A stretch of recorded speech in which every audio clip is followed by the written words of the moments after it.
ಬಿಟ್ಟು ಸಿದ್ದರಾಮಯ್ಯ ದೇವೇಗೌಡರ ಬಳಿ ಹೋದ್ರು. ಸಿದ್ದರಾಮಯ್ಯ ಬಗ್ಗೆ ಸಂಸದ ಪ್ರತಾಪ್ ಸಿಂಹ ಈ ಹೇಳಿಕೆ ವಿಚಾರಕ್ಕೆ ಸಂಬಂಧಪಟ್ಟಂತೆ ಈಗ ಸಂಸದ ಪ್ರತಾಪ್ ಸಿಂಹ ಹೇಳಿಕೆಗೆ ಸಿದ್ದರಾಮಯ್ಯ ಅವರು ಕೂಡ ತಿರುಗೇಟನ್ನ ಕೊಟ್ಟಿದ್ದಾರೆ. ಪ್ರತಾಪ್ ಸಿಂಹ ಅವರೊಂದು ಸ್ಟೇಟ್ಮೆಂಟ್ ಅನ್ನು ಕೊಟ್ಟಿದ್ರು. ಸ್ವಾಭಿಮಾನ ಬಿಟ್ಟು ಸಿದ್ದರಾಮಯ್ಯ ದೇವೇಗೌಡರ ಹತ್ರ ಹೋದ್ರು ಅಂತ. ಆ ಹೇಳಿಕೆಗೆ ಈಗ ಸಿದ್ದರಾಮಯ್ಯ ಅವರು ಕೂಡ ಸರಿಯಾಗಿ ತಿರುಗೇಟ್ ಕೊಟ್ಟಿದ್ದಾರೆ. ಅಯ್ಯೋ, ಅವನ ಬಗ್ಗೆ ಯಾಕ್ರಿ ಮಾತನಾಡ್ತೀರಾ? 2019ರಲ್ಲಿ ಪ್ರತಾಪ್ ಸಿಂಹ ಮನೆಗೆ ಹೋಗ್ತಾನೆ ಅಂತ ಬಾಗಲಕೋಟೆಯ ಹಿರೇಪಡಸಲಗಿಯಲ್ಲಿ ಸಿದ್ದರಾಮಯ್ಯ ಅವರು ಹೇಳಿಕೆಯನ್ನು ಕೊಟ್ಟಿದ್ದಾರೆ.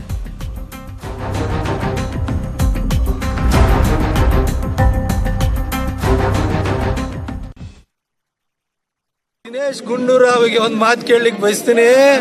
ಸಭೆ ಸಮಾರಂಭಗಳಲ್ಲಿ ಆ ಕುಮಾರಸ್ವಾಮಿ ಅಪ್ಪನಾಣೆಗೂ ಮುಖ್ಯಮಂತ್ರಿ ಆಗಲ್ಲ ಅಂತ ಹೇಳ್ತಾ ಇದ್ದು, ಫಲಿತಾಂಶ ಸಂಪೂರ್ಣವಾಗಿ ಪ್ರಕಟ ಆಗುವ ಮೊದಲನೇ ಅವರಪ್ಪನ ಹತ್ರಕ್ಕೆ ಓಡೋಗ್ಬಿಟ್ಟು ನಿಮ್ಮ ಮಗನ ಮುಖ್ಯಮಂತ್ರಿ ಮಾಡಿ ನಾವು ಬೇಸರದ ಬೆಂಬಲ ಕೊಡ್ತೀವಿ ಅಂತ ಹೇಳಿ ಸ್ವಾಭಿಮಾನ ಬಿಟ್ಟು ನಾಚಿಗೇಡಿಗಳ ತರ ಹೋಗಿ ಕೂತ್ಕೊಂಡವ್ರು ಯಾರು?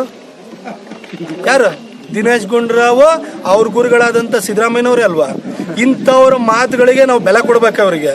ಫಸ್ಟ್ ಅದನ್ನ ಹೇಳಕ್ ಹೇಳಿ, ಅಪ್ಪನಾಣೆ ಮುಖ್ಯಮಂತ್ರಿ ಆಗಲ್ಲ ಅಂತ ಹೇಳಿಬಿಟ್ಟು ಅವರಪ್ಪನ ಕಾಲಿಡ್ಕೊಂಡವ್ರು ಯಾರು?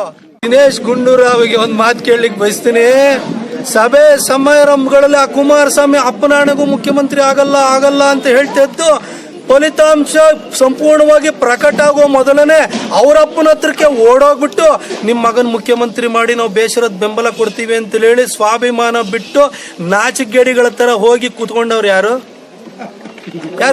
ದಿನೇಶ್ ಗುಂಡೂರಾವ್ ಅವ್ರ ಗುರುಗಳಾದಂತ ಸಿದ್ದರಾಮಯ್ಯನವ್ರೆ ಅಲ್ವಾ? ಇಂಥವ್ರ ಮಾತುಗಳಿಗೆ ನಾವು ಬೆಲೆ ಕೊಡ್ಬೇಕು ಅವರಿಗೆ.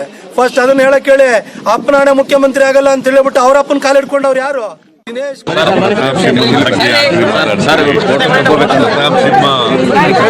ನೆಕ್ಸ್ಟ್ 2019ರಲ್ಲಿ ಮನೆಗೆ ಹೋಯ್ತಾರೆ.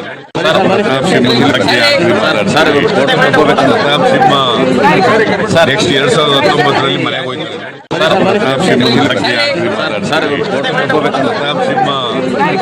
ನೆಕ್ಸ್ಟ್ 2019ರಲ್ಲಿ ಮನೆಗೆ ಹೋಯ್ತಾರೆ.